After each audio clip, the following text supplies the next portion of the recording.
Hi, I'm Rob, and in this Gems of War video, it's going to be a double bill. I'm going to put the Underspire video and the Kingdom Pass quick guide all into one.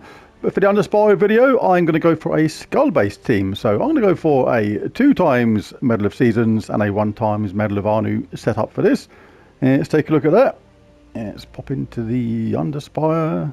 Grab my free stuff already from Matey Boy. For the first team, I'll show a different option you can go for this as well. I'm going to go for Glaceon, Goreg's Invention, King Bloodhammer, and Elythian Servitor. These 3 work really well together, these top 3, because this weapon here does damage to an enemy boosted by Draxum allies, then creates a big mix of 6 blue and brown gems for each Draxum ally. So all our allies are from Draxum. So that is the maximum amount. So we're going to get an absolute ton of blue and brown. So what happens to that blue and brown? But it's actually quite cool because we get a double effect from the blue. I'll explain that in a second. But the brown obviously feeds into Glaceon, who will transform yellow to blue and red to Doomskulls and freeze the strongest enemy. Any excess brown will feed into Bloodhammer, who does damage to the 2 strongest enemies and transforms all blue to Doomskulls to boost the damage.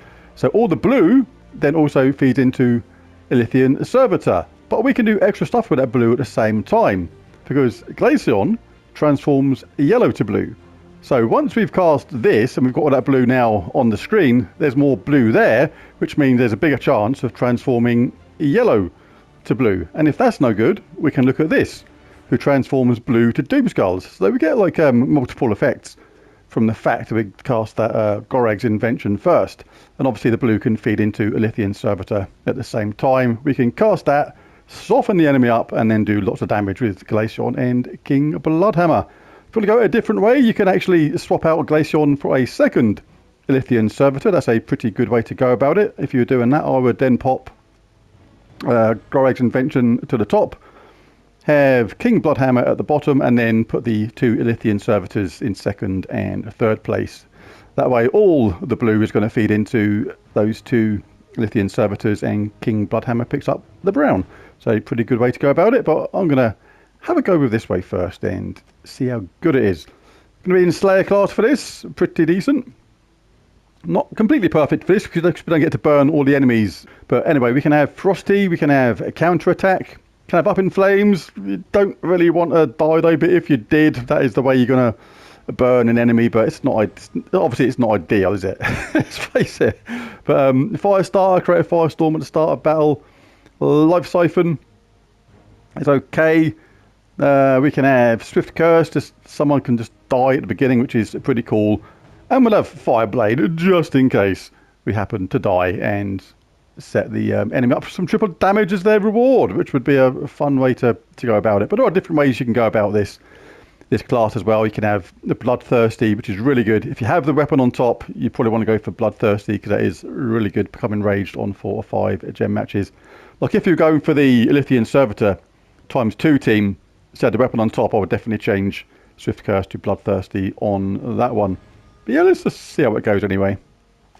The banner for this, +2 red, +1 purple, -1 green, Crypt banner from Crypt Keepers. Right, let's have a quick dive in. It's not particularly fast going at the beginning, this one. Not a lot we can do about that. There's no real fast option. Quick start on this one, really. It is what it is, but we'll try and get the weapon up kind of sharpish. We'll take that to get some red at the same time. Then some yellow for the weapon. Cast the weapon on someone, get them out of the way. Who's annoying? She's annoying, but she's death marked. That's annoying as well, so we'll get rid of them. All that colours come in. Look, on the early stages you can cast this, damage to all, just get rid of them all in one go. Really quick for the early stages. And we can rely on our mega skull damage as the battles get harder. Nearly said as the weapons get harder then. That'd have been interesting. Right, what we're looking for some red. Red or yellow if we can, please. Nothing going on. We got a little bit of red there, that'll do. Better than a kick in the chops. Suppose. Get rid of them, they died anyway. Yeah, let's wall up them. And I think that looks good. Kaboosh!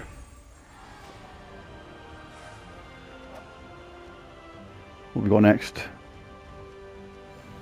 So yeah, when you cast the Lithium Servitor, it'll be enough to wipe through the early levels nice and quick. It's just not mega fast going at the beginning, but like I say, we are given what we're given. Sometimes there's not a lot you can do about that. Let's take out the most dangerous enemy with that. There we go. Yeah, it's working alright though. It's working okay. And it'll be pretty tasty on some of those later levels when we get that nice skull conversions from King Bloodhammer and Glaceon when we need them. But the early stages, just it's going to be literally a case of just charging up the weapon, cast the weapon, cast the Lithium Servitor, and the job will be a good one. Good old Glaceon can take those skull hits pretty well. 65% skull damage reduction.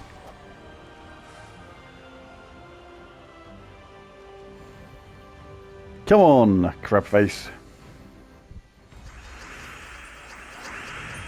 May as well grab that. And give him a bash of that. Here comes the weapon. Yeah, go on. Go on. You think you're doing good. Haha. And the next. Right, well, yeah. We've run out of thingies already because I'm on my last one, which means I can't copy the team code if I do that. So let's take a look at the Kingdom Pass. Right, the Kingdom Pass is a really simple event. What you're looking for is Kingdom Battle Crashes to come into your game. That's him there. You can see him where it says Kingdom Battle Crasher. And to find him, you're basically going to do just explores. If you want to find him really quickly, you're just going to do low-level explores. Let's just jump into anywhere. Let's just do anything. Alright, let's just do a few of these. Yeah, that'll do. It's not a low-level one, but let's see how long it takes us for him to crash into the game. If you want him to appear as fast as possible by doing as quick a game as possible, just literally do explore ones on repeat. You'll see when he comes in, because a crasher thing will come in, a bit like that it does when a gnome comes crashing in, and there'll be a little crown in the corner of his card. There he is. There you go. That little crown there just shows he's a battle crasher. It's come whizzing in. And when we win this game, we will earn another crown. Let's go and have a look at that. It will say we've got a crown. Oh, 2 Kingdom Pass crowns even. Right, so if we go back to the Kingdom Pass, that's gone up to 6 out of 10 now. It was on 5 before, so we could only get 10 a day. That's the maximum you can get. So once you've got them, you can collect your rewards. The ones on the left-hand side are the free rewards, and if you buy the Royal Kingdom boost, then you can pick up the rewards on the right-hand side as well. Whether that's decent value or not is up to you. Like I think it's one of the better ones. I like the Campaign Pass. I like Kingdom Pass. I think it's fairly decent value. We're going to pick up a different troop at the same time. High Cleric creates 4 Angel Gems and explodes 4 gems, which is pretty nifty. And if we go all the way further down, we get a Witchfinder Woman. Interesting spell, eliminating magic +1 of a skill from an enemy boosted by Angel Gems. Double the effect on daemons, or do the same thing, but double the effect on undead. So yeah, that's actually pretty interesting. There's a Vault Key there as well on that side, more of them. So yeah, just look on both sides if you think it's decent value, and you can pick up the paid for pass, but if not, just stick to the free one and be happy, because there's still some good stuff on the free pass as well. And at the bottom though, if we go all the way down to the bottom, we will see that on the free pass we pick up Angel's Faith, giving armor to all allies, and if the allies from Whitehelm give them a barrier.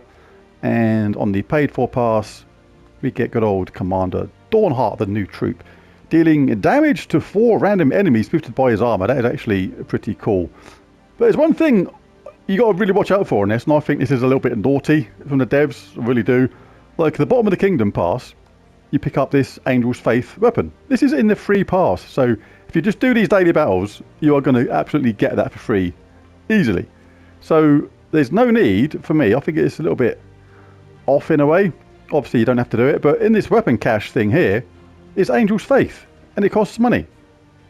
Somebody just looking at that may think, oh, there's a weapon there, which I haven't got, I'll pick that up.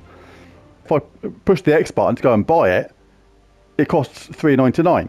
It's only $3.99, but it's the point. There's no need for that weapon cache to be there. It's like, you know, somebody might just buy it without thinking about it. They think, oh, it's a new weapon, I'll get that. Without realising you can actually get it from the free side of Kingdom Pass, which is, yeah, no need. I think that's a bit daft.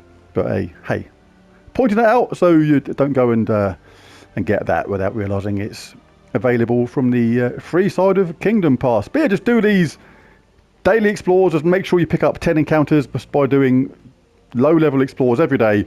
Collect your rewards. Let's go and do that. There we go. You collect your stuff. And it can carry on. It shows that they've been collected. And when I do the other encounters, in fact, let's go and do it. Let's go and pick up the rest of the encounters so I can show you. It won't take long.